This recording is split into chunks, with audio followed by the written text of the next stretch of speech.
All right. Hi, I'm Desiree. I'm with the Nerd Element. You can see I'm a nerd because I have Star Wars in my background. Yes.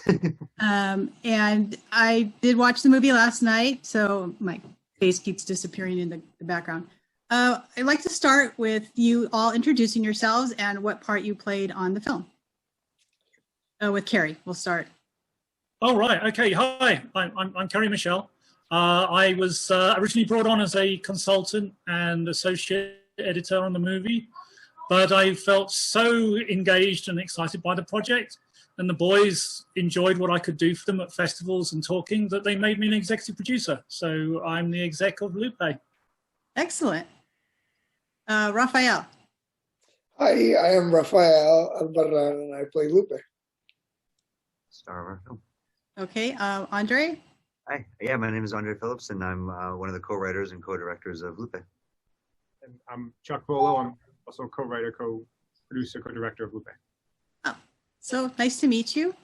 If we could start off talking about the project, like how it came about and how you prepared to tell. I want to make sure I say this right. So is it Raphael/Lupe or is it just Lupe?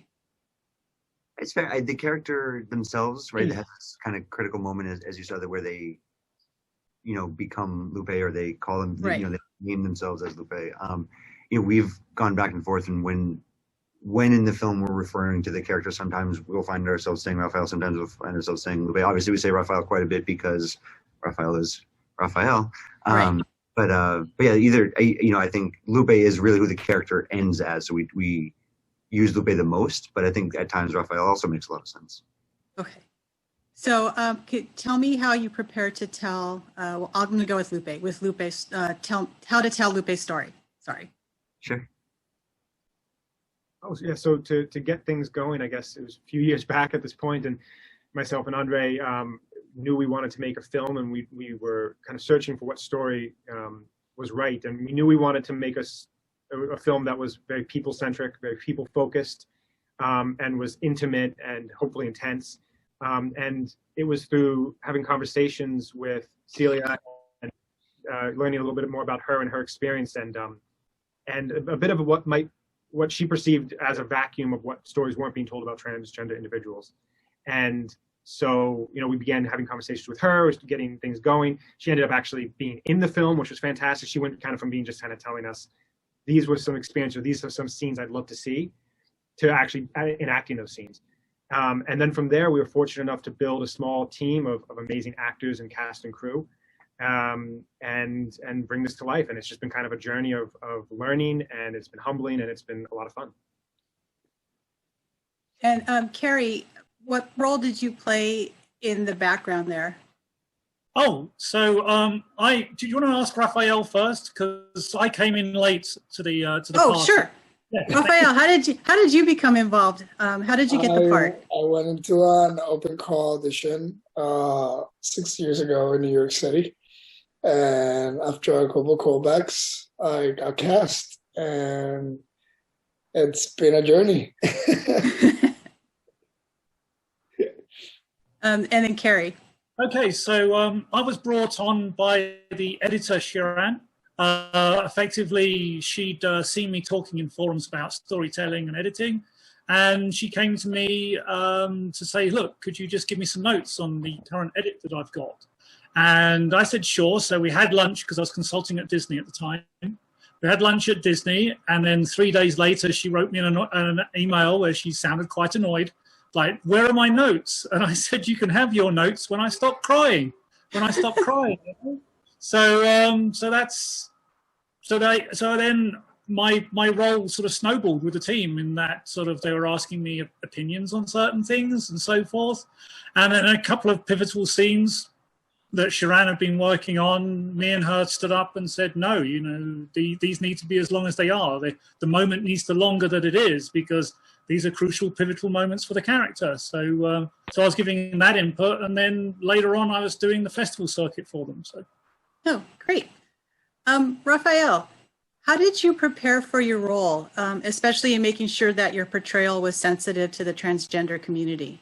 Well, first of all, as soon as I got as soon as I got the notice that I got the role, the first thing I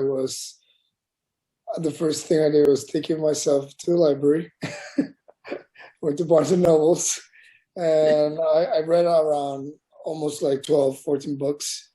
I read biographies. I read both Janice Mock's books. I read a whole encyclopedia about the trans experience and the different like all the umbrella that the trans umbrella like develops. It's like it was like so much that I had no awareness of.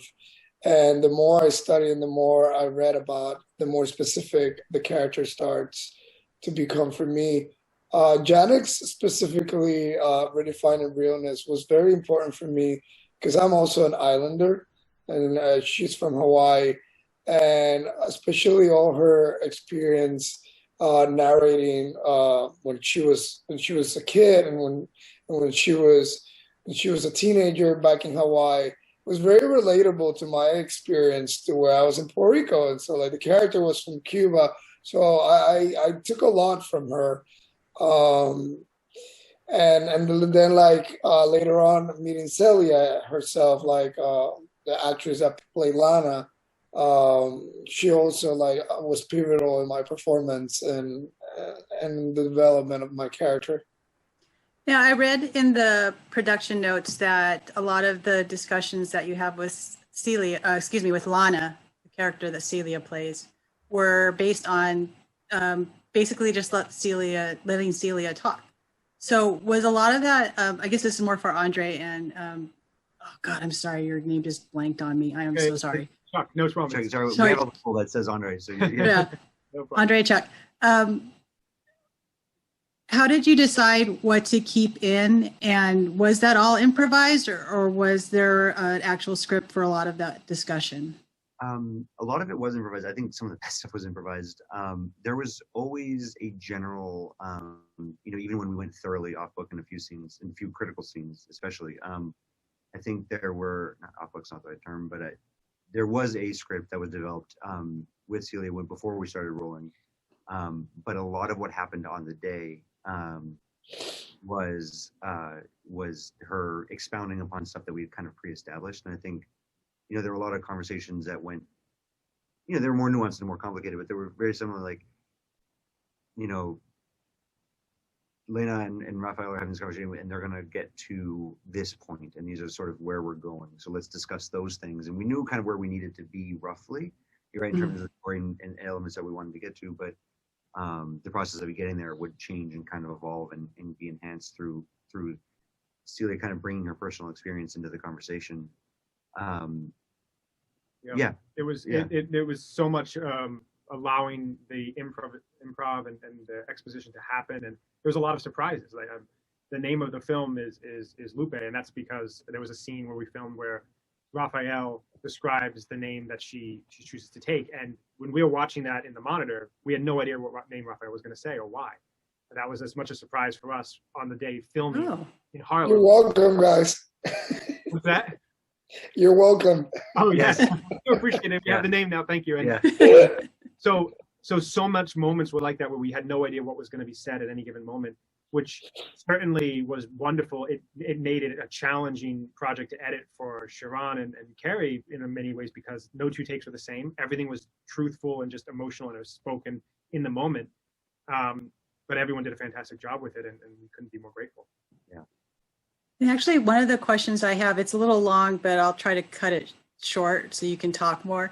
There are different discussions of what it means to be a woman. So you've got Elsa telling Raphael, that's how she knows them, as a cisgender woman, what it means to be a woman, like dropping your armor. And then you have Lana discussing her transition and talking to Raphael and saying, well, if you want to be a badass, be a badass. Which is where I believe in the later discussion, the name Lupe also comes in. So how did you come up with these different ideas of womanhood, and what are you trying to say with those different ideas? Anyone can take this. Carrie. Yeah. Well, I feel like that's for me, like like for example, like when I started on my process with this film like 6 years ago, I would identify myself as a gay man, and now 6 years later, after this process, I identify myself as non-binary. Like it's the same thing with like womanhood. Like womanhood can look in many infinite ways and can also evolve and change. It's not this one static thing that looks a certain way. And I feel like that's a journey that Lupe goes through the movie, and that's what she takes from all her experiences and interactions. It's like at the end of the day, it's what is authentic for me and what feels right for me, and that's, I feel like that's one of the most beautiful things of the film, like the way that discovery happens very, very organically. Yeah, and I'd like to talk to that as well, because Lupe came early in my transition. I was a late transitioner at 48, and Shiran came to me just after I'd exposed myself and came out at Disney in corporate. So the sort of dichotomy, if you like, of male and femaleness was something that I was sort of battling with, and I think it's handled really very well in Lupe, in the fact that it is a duality. You know, there's certain things that are inherently sort of nature driven, but there's also the sort of society side of things and how you interact and work with the perceptions that society have around you. You know, so all of this is just a beautiful exploration. And by the fact that you've called it out and you've noticed it means that the message is getting across, because where are you on that? And does it really matter? I used to be completely obsessed with passing. Now I'm quite happy to be what I am and how it develops. Just being genuine and just being a real person. That's what really counts. Andre and Chuck, and thank you for that very much. Andre and Chuck, could you talk about the sex trafficking part of the story? What do you want the audience to take away with that part of the story? I mean, there are parallel tracks, I believe, the way I saw the film. But I wanted to know a little bit more about that aspect. Yeah, sure. And like everything in the film, that was fueled by a few conversations we had personally, in a lot through work that my partner was doing at the time, actually with the Human Trafficking Court in Queens, which takes this pretty radical approach to how folks who are entangled with the legal system and trafficking, but also just sex work in general. It's a really unique institution in how it deals with it. It's first in the country as well. And so through learning about them and then doing further research, we were able to kind of uncover some really, or not uncover, but be exposed to some really interesting or nuanced or difficult aspects to some of those conversations. And so I think that it developed through there, and I think it was a fairly organic perspective in the story, as a lot of folks who, especially young folks who are fending for themselves in parts of the world that are experiencing poverty or other kinds of, difficulty, find many ways to make it to the States. And some of those ways tend to be either exploitative or overt trafficking, or something that feels and looks a lot like what we understand trafficking to be.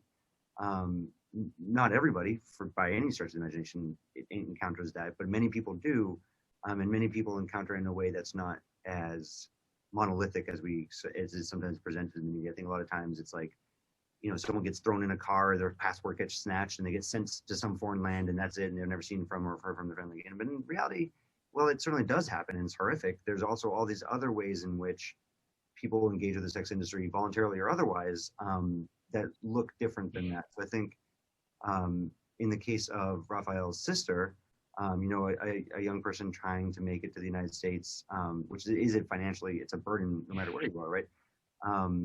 It was a logical thing that she might encounter and engage with, and something that would then have to be reckoned with on the other side. So I don't know if that answers your question at all, but I think was a lot of the thinking and the reason behind that part of the story. I think it grew both organically and as something that we were learning more about during that time, and we wanted to explore as well. Yeah, I don't want to give away what I found was a critical part of the story toward the end, but that whole arc, I found it really interesting and kind of sad, even though the choices we think we make for whatever reason maybe don't work out the way we think they will. Let me put it that way. Yeah. But I also like that the parallel journey for Lupe to accept herself and to make the choice she makes to finally show herself to the world. If that makes sense. Yeah, it's definitely a bittersweet sort of result. Right. Let me think. I'm sorry, I had a couple of questions. I thought Celia was going to be here, so I had a couple of questions for her, so I don't want to have to like scroll past all that. Raphael, could you talk a little bit about dressing up as Lupe in the different, so there's different scenes with her and Celia where she's trying on different looks. Could you talk about that in terms of her personality and her blossoming? Yeah, well, it goes around what I was like sharing earlier. It's like we see this character trying to find her woman, trying to find what being a woman for her looks like and feels like, and this is happening. Like it's very exciting that it's happening right in front of us. We see that vulnerability, that discomfort, like how uncomfortable it is for her, like which Carrie can also talks about, because like she herself experienced some of those things of when you're coming out of something, all of a sudden you feel like you have to fit the idea of what that looks like. And I feel like that's where like Lupe starts her journey, and like all of a sudden he like finds out that like all these wig things are not for me. And like at the end we see what like closer to what her woman is, right, after, you know, all those scenes, like you said, of she exploring different aspects or different feels of what being a woman kind of looks like and feel like. Yeah, I'd just like to talk to that and back Raphael up.